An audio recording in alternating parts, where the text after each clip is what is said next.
Ես ուզում եմ Ուկրաինայի հետ անալոգիան անել։ Ինչ եղավ Ուկրաինայում։ Զիլենսկին ու Նիկոլը գիտեք, չէ, շատ նման են իրար շատ հարցերում։ Գոնե ինստրուկտորների հարցում են նման կամ նվազագույն օգնություն տվողների։ Զիլենսկին այսպես մտավ ռուսական ուղղափառ եկեղեցի։ Արոյա լքեց, վերջում ինչ արեց։ Կիսեց այդ եկեղեցին, գտավ դրանց մեջից մարդիկ, որոնք պատրաստ էին ասել, որ կա ուկրաինական ուղղափառ եկեղեցի, մենք համայն Ռուսիո պատրիարք Սուրբ Կիրիլի հետ կապ չունենք, ու սկսեց եկեղեցիները ռեյդերսկի խլել։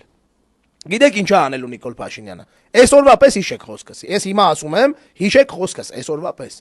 Նիկոլ Փաշինյանը գնալու է այս սցենարով։ Այ եկեղեցու այս կոչերը, բաները, այս չենք մտնում եւ այլնների ֆոնին։ Մի քանի եպիսկոպոս է ճարելու, կամ ներսից, կամ դրսից, էական չի, որոնք դուրս են գալու են ինչ որ արհեստական այսօր համարում եկեղեցին, որ ասում արհեստական օրակարգեր է։ Դուրս են գալու դրսից, այդ օրակարգի արհեստականությունը լրիվ բնականացնելու են, ելույթներ են ունենալու, ձևավորելու են շարժում, ու հայ առաքելական եկեղեցին կիսվելու է մասերի։